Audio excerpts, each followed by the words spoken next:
Good afternoon, everyone. Thank you for joining us for today's briefing on Hurricane Lane. We will be having status updates from the following speakers.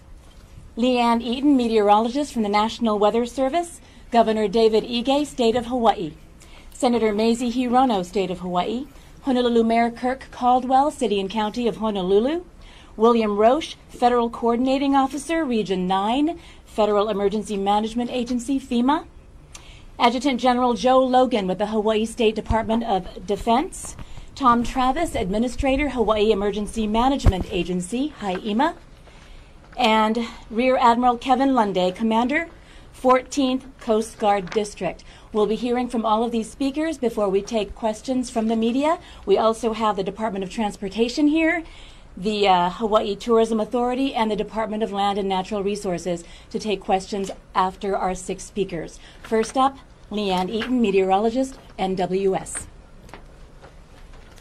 Hi, thank you. So I'll just have a quick update from Hurricane Lane.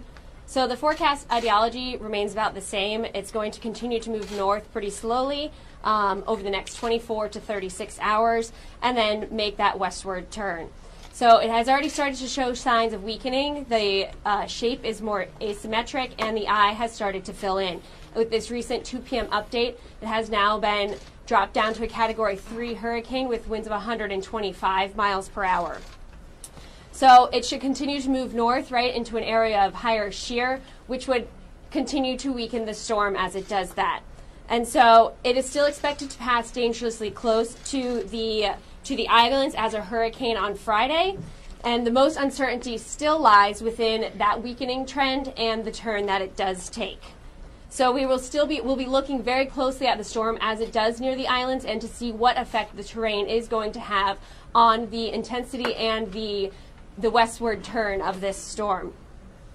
So it's vital to pay attention to all of the forecasts and not to stick to that thin black line that you're seeing on the tracks, and be prepared for it to change on any of the advisories. And so current threats still include the torrential rains, damaging winds, and the surf and surge. And so for the last over the last 30 hours on the Big Island, some of the amounts that we've seen is up to almost 20 inches at the Waiakea Experiment Station, near 15 inches at the Hilo Airport, 18 inches in Hakalau, and 16 inches in the Saddle Quarry. And so these steady rains are expected to continue probably for the next 36 to maybe 48 hours, pretty much across the state.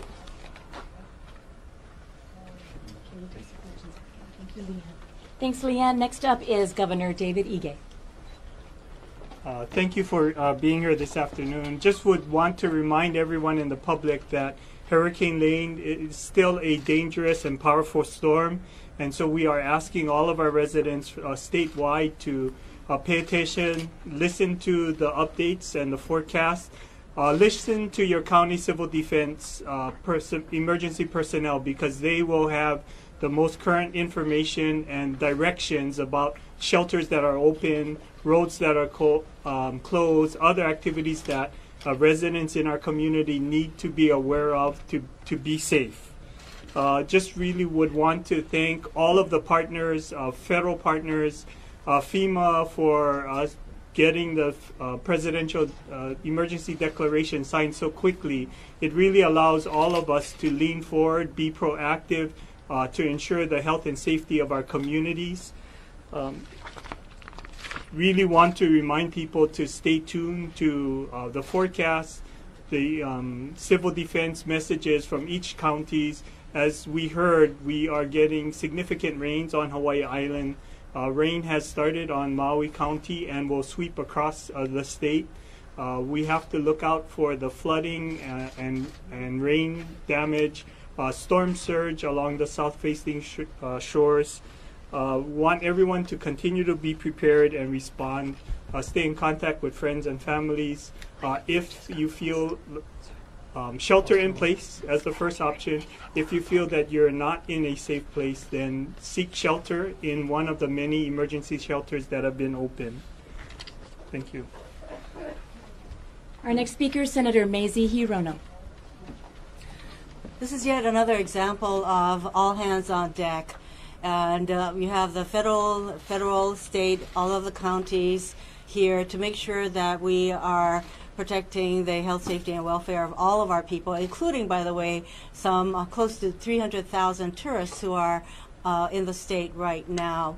So from the federal level, I really thank FEMA and NOAA and all of the other federal entities. There are about 300 federal people who are in the state, dispersed throughout the state, to do what they need to do to make sure that everyone is safe.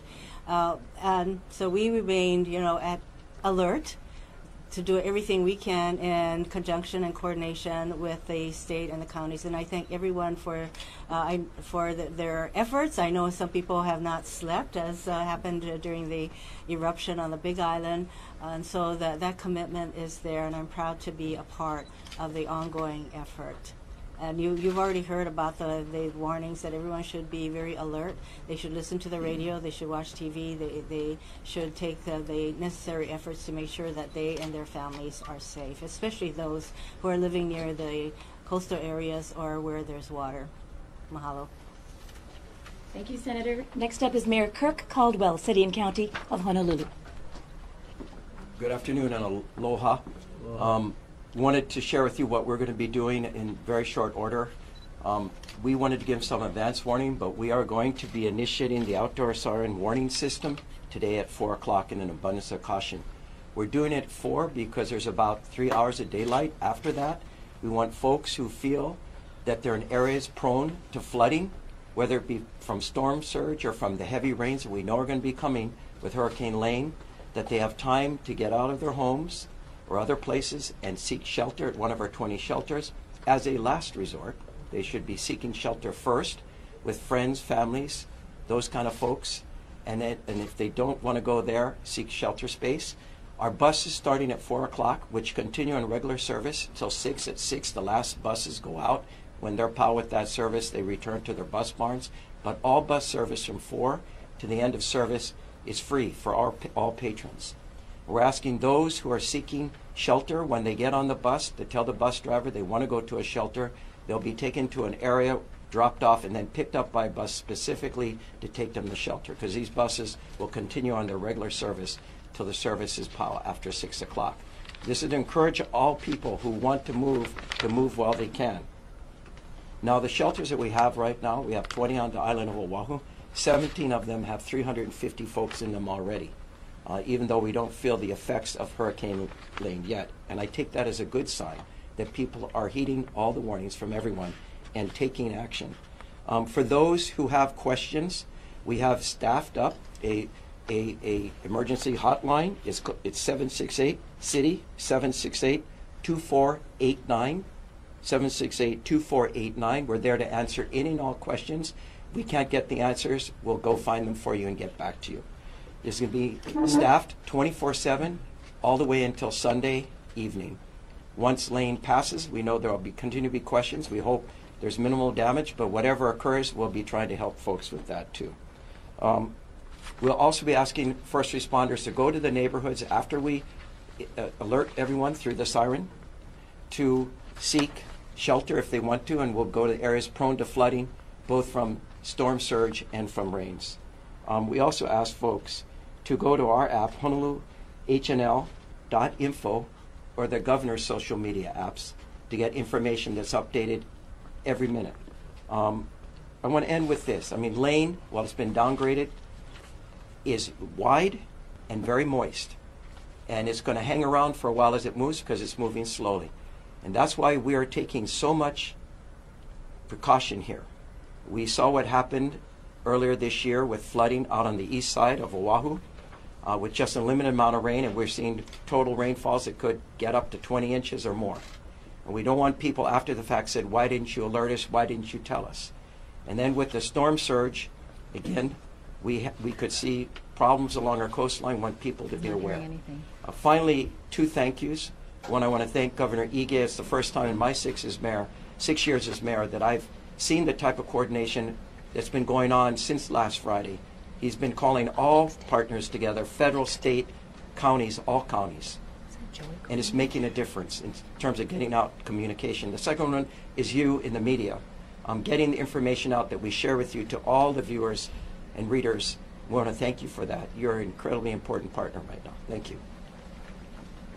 Thank you, Mayor. Our next speaker is FEMA's Federal Coordinating Officer for Region 9, William Roach. Good afternoon, everybody. Thank you. As the governor indicated yesterday, the president approved the federal declaration, emergency declaration. What that will allow is for us to bring federal, direct federal assistance to bear in the early onset of this storm. The priorities for both the federal, state, and local level is life safety. So that's what we'll be focusing on. We've pre-deployed both personnel and commodities to all the islands, commodities such as generators, food and water, those types of things that are already pre-staged. And we will work with the locals through the state to help get those resources out there when and if needed. So again, the priority right now going into this is working together with our partners, federal partners and the state, to get life safety measures in place, and we're better prepared to respond once the storm goes through. Thank you. Thank you. Next up, Adjutant General Joe Logan, Hawaii State Department of Defense. Aloha, good afternoon. Major General Joe Logan, the Adjutant General for the state of Hawaii. We have about 4,000 Hawaii soldiers and airmen available throughout the state to respond to any county requests for assistance if needed based on the post-disaster effects of this hurricane. Also, the governor assigned a letter to request from the Secretary of Defense the dual status command, such as we did in the first weeks of the Kilauea lava event. This would establish one headquarters responsible for coordinating National Guard and Title X military support to the recovery operations. General Haro will be heading that if approved. SecDef will probably sign that as early as tomorrow morning.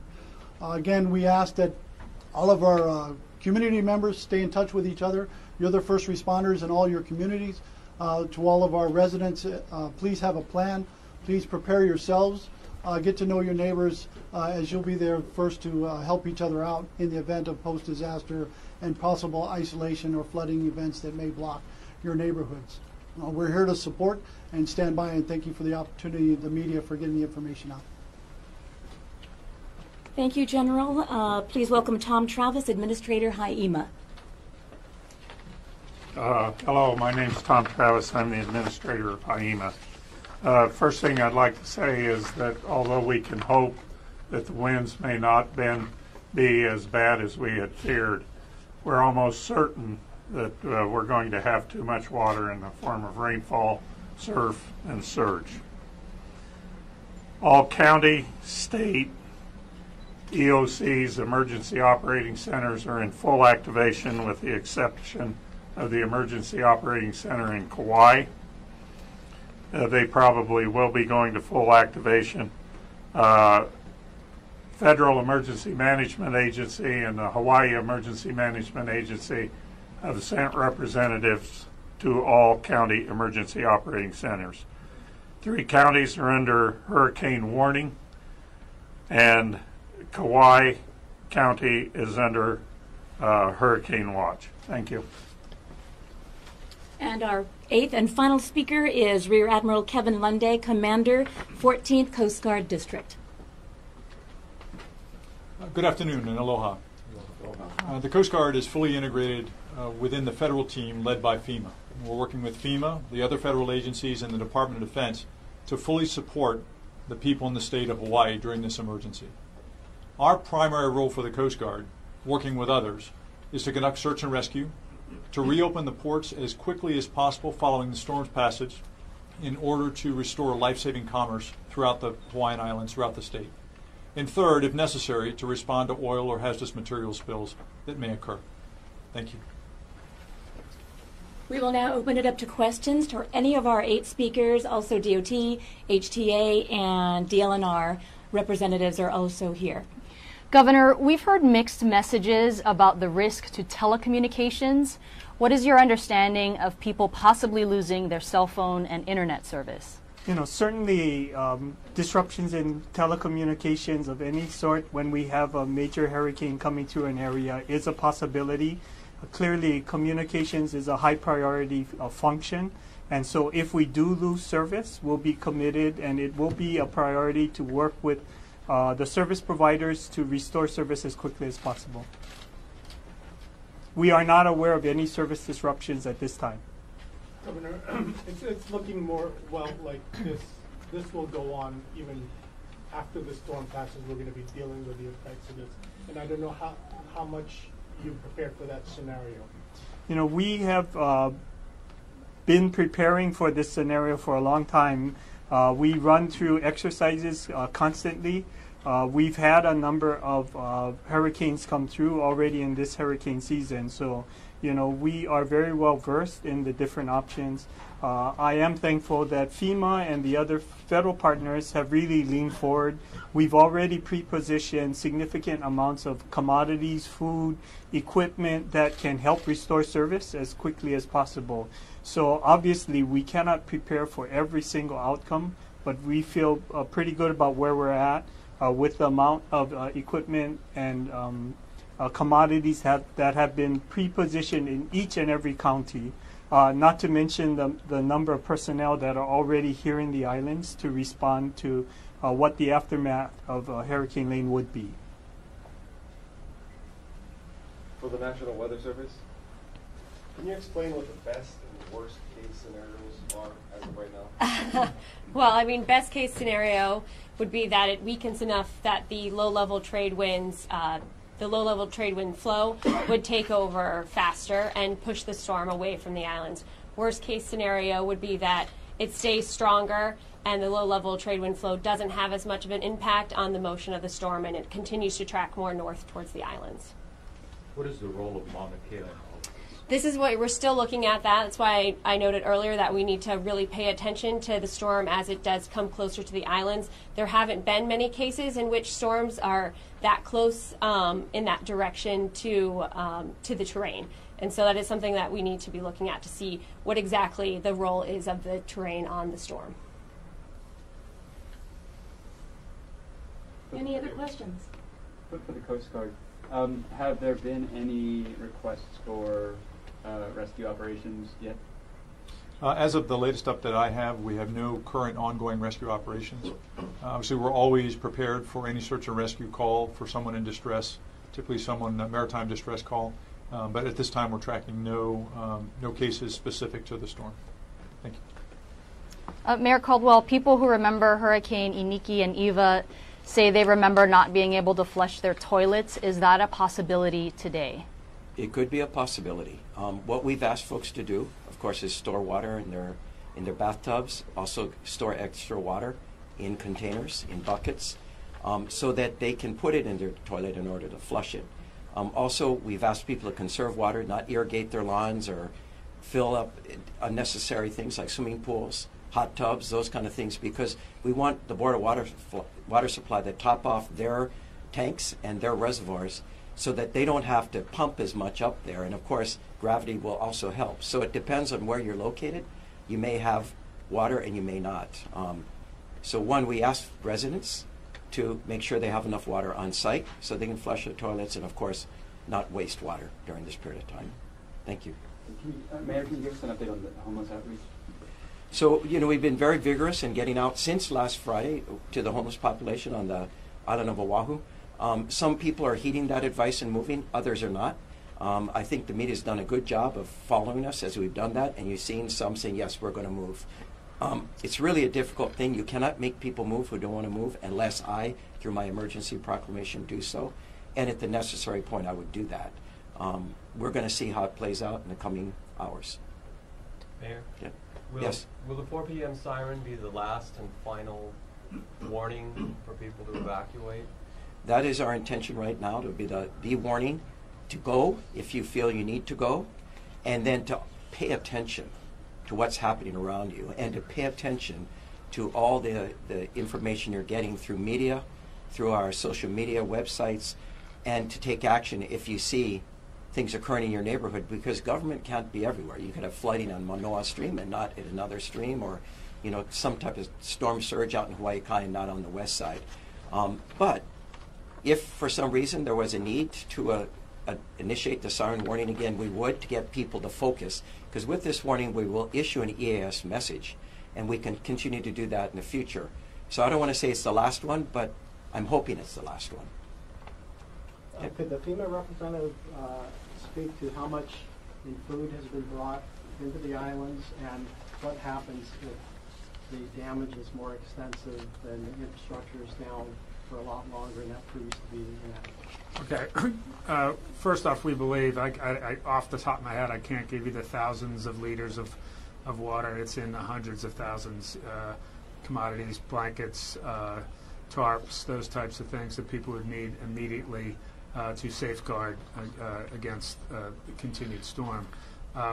We are working with the major food industry, right, the private sector, as far as getting stuff inbound, right? And we're looking at, as a priority, taking a look at what might already be on the island in customs, right, to get it cleared, right, so we can get stuff out to the public. So it's a priority for us working through the state and the priorities of the locals. But we're going to rely, too, on the folks that on an everyday basis provide food and goods for the island, and that's we're not going to run from that.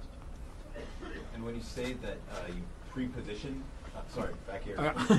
When you say you've pre-positioned this food and commodities, does that mean at particular warehouses that are strategically located? Or right. So they're at locations on every island, right? The state, and then the state will then have, working with the locals, the ability to choose pods or distribution places to release those goods to the public.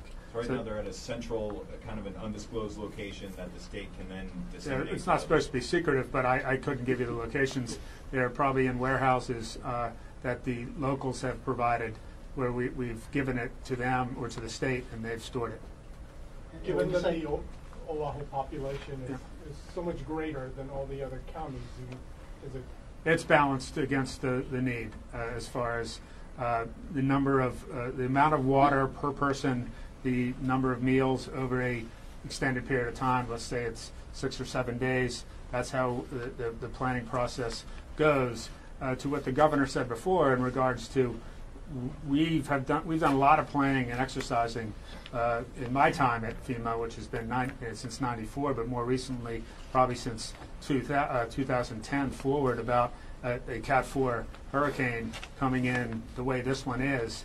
And so I think we're in good shape through those exercise and plans. The unknown is, right, where it's going to impact it greatest, but we believe we have the ability, working with our federal partners in the state, to move commodities around, right, as necessary, depending on the impacts, if it's greater in Maui or Kauai versus Oahu. And the commodities and the food are on all islands, or yes, or maybe they're on, but easily moved to the others. But they're on the counties of Kauai, Maui, Hawaii, and Honolulu. Anything to add there? This is Tom Travis again. I would like to elaborate a little bit on Mayor Caldwell's description of use of sirens. Use of sirens during a hurricane is a prerogative of the mayor of each county.